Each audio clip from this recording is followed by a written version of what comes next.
organization focused on promoting business growth, building community, and advocating for the sustainable economic success of the greater Clinton region. Grow Clinton This Morning, a program in partnership with KROS. Well, we're going to talk tourism this morning because we do have Lesley in studio with us. Good morning. Good morning. I'm glad to be here. A lot of things going on as we get toward the spring and summer months in the area. And That's of course, right. We didn't have much of a winter this year, so kind of an early start. That was a treat for me because I chose to embrace the winter, and I got an easy start to that, so that was good. I would think so. A lot of things going on. The first one we want to talk about is the Art Trail Pass. Right, so it's called the River Cities Art Trail, and it's a digital passport. You you sort of download it. It'll put an icon on your phone. It doesn't actually put an app on your phone, and that way it saves the memory on your phone. But so you have to sign up for it. You put in your phone number. It sends you a text of how to get it. And then you just access it from your phone. And what it is, for this particular one, is art spots all around the river cities. So Clinton, Fulton, Comanche. And you go and you check in and you're like, yep, I'm here. It's a fenced, I don't know if that's the right word, but it goes by your phone and the GPS on your phone. And so you check in there and you can earn prizes, and you will come down to the Grow Clinton offices to turn them in for your prizes. But it's all on the app. So you can choose the lowest level, and I think it's just like 4 check-ins. You can get either a cool sticker that we've designed that says Visit the River Cities, or a koozie, and then it goes up from there. So we've got flashlights and frisbees, not real frisbees, flying discs, and T-shirts. And the top prize, if you want to do the majority of them, is a choice of either a bottle of wine from Deja Vu or a 6-pack of truffles from Grandma's Goodie Jar. Tough choice right there. That's right. Get them both, that would be great. Right. So now, when does this start and when will it conclude? So it started already. We launched it about 2 weeks ago, so you can go to it.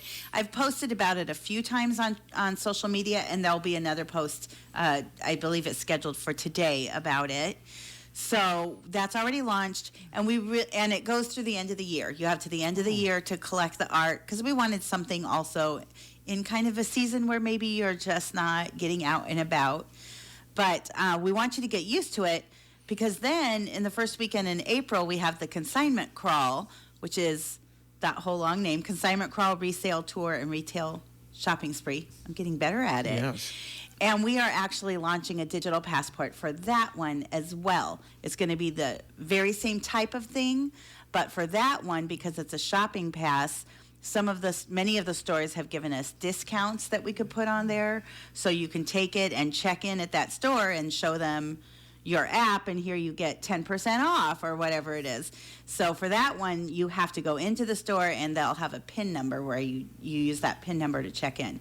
And that one's only good for those 3 days of the sale. And that's going to be a Friday, Saturday, and Sunday, the first week in April. And we had Lou in for our Ladies' Day last Thursday, and over 40 businesses participating this year, so it's going to be quite a crawl. Right, it's exciting. And the cool thing about the app is it has a map built into it. So when you get your Consignment Crawl app, that's going to be the easiest way to map out your trail so you know where you're headed for the day. It's primarily downtown, stretching up to the Lions area, and then over into Fulton. Right. Mm-hmm. And speaking of Fulton, first week into May, Dutch Days. Yes. That's right. And this is a big one. This is, I should know this because I was just... Was it the 50th? I think it's the 50th. Yeah. I was going to say, it's a big one. It's a 1 that ends in a 0. I believe it is the 50th. It would have to be the 50th, Okay, yes. perfect. So, yeah, it's a big one. And they are already, if you're interested in being one of the Dutch dancers, they have either already started rehearsal or are starting really, really soon. So that information will also be on the Visit Fulton Facebook page.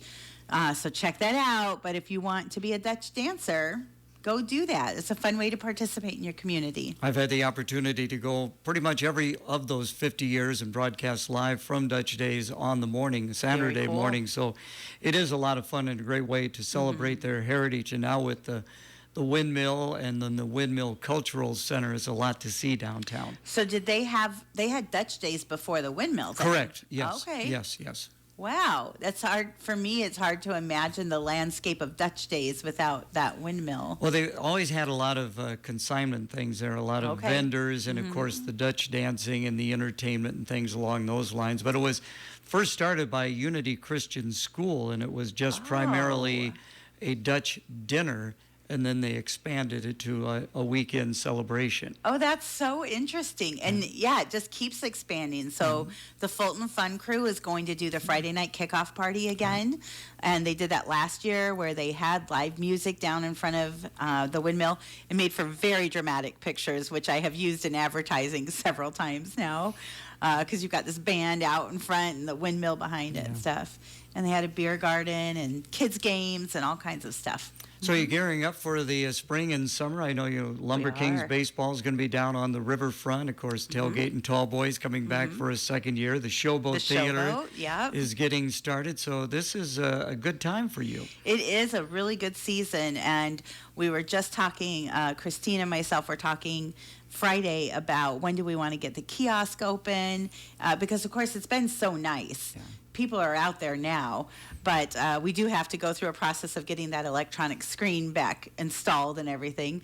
So getting the kiosk open, getting the bikes out. She's really never stopped working on them over the winter about getting things ready. So we're working on that.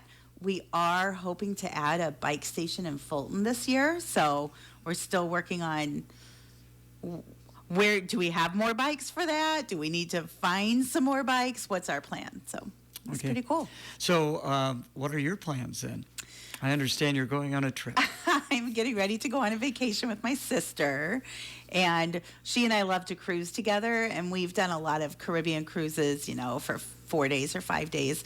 And last summer she said, hey, how would you feel about taking most of your vacation next year going on a 2-week cruise in Australia?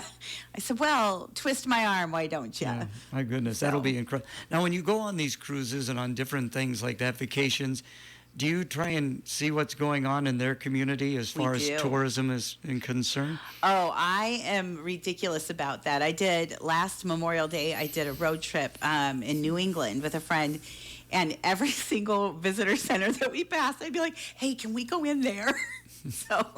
And do you introduce yourself? I sometimes do. I usually wait and kind of see how it's going, and I feel like it's better if I don't introduce myself first, that I'll get a little more authentic experience. Well, that is true. So a lot of going on, and people want to find out more about the tourism aspect of Grow Clinton. How can they best do that, Lesley? Follow us on social media, Facebook and Instagram. Visit Clinton, Iowa, or visit Fulton. Thank you so much for coming in. Appreciate it. Thank you.